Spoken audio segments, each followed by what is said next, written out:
to my channel, All Things Militia, where I discuss a lot about what's going on in the political world and topics that pertain to everyday life. Shout out to all of my subscribers. I really appreciate you guys. Thank you for your engagement.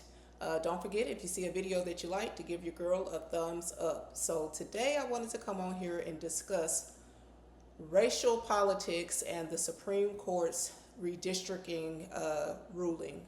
So let's go ahead and get into it. We now turn to a landmark Supreme Court decision with stark implications for American elections. Today, the court's conservative supermajority struck down a Louisiana voting map as unconstitutional, finding that lawmakers, quote, illegally used race when drawing a new majority black district. The 6-3 decision split along predictable ideological lines. The majority opinion, written by Justice Samuel Alito, asserted that the ruling preserves a central tenet of the Voting Rights Act. His opinion reads, quote, allowing race to play any part in government decision-making represents a departure from the constitutional rule that applies in almost any other context. In a scathing dissent, which she read from the bench, Justice Elena Kagan slammed the majority for laying the groundwork for what she called the largest reduction in minority representation since the era following Reconstruction. Justice Kagan wrote that the majority's ruling licenses states to, quote, dilute minority citizens' voting power. And while the majority claims that this is merely an update to the law, Justice Kagan, writing for the 3 Democratic appointees, disagreed sharply, maintaining that the decision, quote, eviscerates the law. She called the decision, quote, the latest chapter in the majority's now completed demolition of the Voting Rights Act. Interesting. You know, they've been making this all about race, saying how this is going to disenfranchise black voters specifically. Let's take a look at some of the comments under this. There's one particular comment that I wanted to go to from YouTube, Mr. 17. He said, which political party would lose power if there were no racism? You would need to lie to yourself to argue. And we know which party that is. That's the Democrat Party, who's always talking about race and disenfranchisement of black people. Meanwhile, they themselves have disenfranchised black people. But let's keep it moving, you guys. This is Barack Obama. When he came out prior to that Virginia election, this is what he had to say to voters regarding accepting their plan to redraw the maps. Yeah. Early voting is underway, and Virginians are turning out in record numbers to vote yes. By voting yes, you have a chance to do something important, not just for the Commonwealth, but for our entire country. By voting yes, you can push back against the Republicans trying to give themselves an unfair advantage in the midterms. By voting yes, you can take a temporary step to level the playing field. And we're counting on you. Early voting is happening right now. Election Day is on April 21st. So go to iwillvote.com/VA to find your closest polling location. Make a plan, show up, and vote yes, Virginia. Hey, Virginia. And vote yes, Early Virginia. voting is underway. And it's just interesting how he was talking about leveling the playing field, but prior to the Democrats redrawing the map, Virginia was a state that was split almost 50-50. I think Kamala only won it by a couple of percentage points. So they were almost split, Democrat and Republican. But after they redrew the maps, the representation went to 10-1 in favor of the Democrats. And he's talking about leveling the playing field. Yeah, let's look into the Civil Rights Division. This is Section 2 of the Voting Rights Act. This is an act that was signed into law by Lyndon B. Johnson, who became president by default after JFK was assassinated.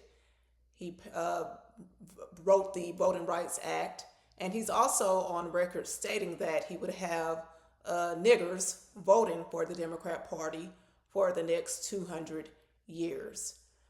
This is what it says in Section 2. It says of the Voting Rights Act of 1965, it prohibits voting practices or procedures that discriminate on the basis of race, color, or membership in one of the language minority groups identified in Section 4F2 of the Act. So you would think, if that's what it states, that the Supreme Court is indeed upholding the law. Because if they're redrawing maps based off of how many blacks are in this area, or how many Latinas or whatever group of people are in this area, is based off of race. And this is what it's saying. It prohibits voting practices or procedures that discriminate on the basis of race. But yet you have people saying that this will disenfranchise specifically black voters. Let's get a little bit more into it. This is Dr. Steve Turley's take on the Supreme Court ruling in Louisiana. It's pretty much along the same lines of them redrawing the maps. That the Calais decision just rocked the Democrats with. And it's astonishing because it's basically an admission. I kid you not, it admits that the Democrats are not going to survive this. The Calais decision will go down in history as that fixed point in time when the Democrats ceased to be a viable political party in the nation. That's exactly what the American Spectators concluded as well. I told you last week from Budapest that I knew the Calais decision was going to be bad for the Democrats. I knew it was going to sting, certainly for the midterms. I knew it was going to cost them seats. But what I did not fully envision, what I genuinely did not see coming at this magnitude, is just how existentially catastrophic this ruling is going to turn out to be for the future of the Democrat Party as a viable national institution. Because we're not just talking about a setback. We're not just talking about a tough cycle.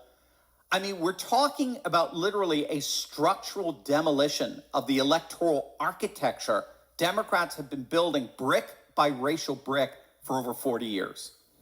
I hope you're sitting down for this, because I'm going to give you some numbers that are going to blow your brain. You ready for this? Ballotpedia, using data straight from the U.S. Census Bureau's 2024 American Community Survey, has identified, again, I kid you not, they have identified 148 House districts that were drawn with race as the predominant factor under the old Section 2 standard. That's a full 1/3 of the entire House of Representatives, 148 districts. Of those 148, 122, as I'm sure you presumed, are currently held by Democrats. 122. Wow. Gang, that is more than half of the Democrats' entire 212-seat caucus sitting on maps that Calais just declared legally suspect. More than half. Now think about that for a moment. The Democrat Party didn't just build its House coalition on policy, obviously not. For sure. It built it on racially engineered geography. And the psychology. Supreme Court has just decimated that foundation. But it gets worse, because this is all before the 2030 census. And do you understand what the 2030 census is all about? The 2030 census is a full decennial census year. That means every single congressional district in the country gets redrawn from scratch, all 435 districts. And every state legislature that draws those maps will be doing so under a Supreme Court precedent that says you cannot use race as the predominant factor. You cannot pack black voters into a district simply because they are black. You cannot create a majority-minority district because a federal court told you you could back in 1992. You now have to draw colorblind maps. And if you don't, it'll be shot down in court, guaranteed. What we are looking at, gang, is the single biggest seismic shift in American electoral politics in living memory, possibly ever.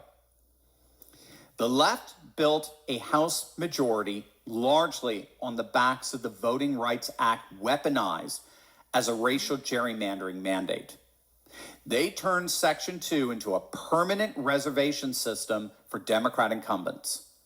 And it is now all completely collapsed. It's all in the process of a total and permanent implosion. The Democrat Party is indeed on the brink. It may, in fact, be consigned to the ash heap of history in a matter of mere months. We're not talking merely a tough midterm. We're not talking a down cycle. We're talking about a generational exile from structural power, forced for the first time in decades to actually compete for votes they used to simply manufacture with a Sharpie and a racial headcount. Calais plus a clean 2030 census is not a political setback. It is checkmate. And the Democrats may have lost permanently. And I am for it, you guys. I am all for it. What a time to be alive, where you have a party that thrives off of racism and talking about how voters will be disenfranchised, not only disenfranchised by redistricting maps, this ruling, but they said the same thing when President Trump called for voter ID in elections, that you have to have voter ID so that we can prove that legal U.S. citizens are voting in our election. They said that that would disenfranchise Black voters. But you have to have ID for everything else. So yeah, now we know why they left that border wide open and allowed millions of people to come over into the country, because if you don't have identification, they can just get those people to vote for them. And that's the reason why they give them all the benefits, so that they can get their vote and maintain their power over the very people that they have claimed to care so much about over the years, while disenfranchising those same people. So that's just my thoughts on it, you guys. I'm happy about the Supreme Court's decision. I'm really getting sick and tired of everything being made about race, okay? Because if you want to talk about race when it comes down to the Democrat Party, tell me, what have they done since the Civil Rights Act passed? What have they done that has effectively impacted the Black community economically? I'll wait. That's my thoughts on it, you guys. Let me know yours in the comment section, and I'll see you later.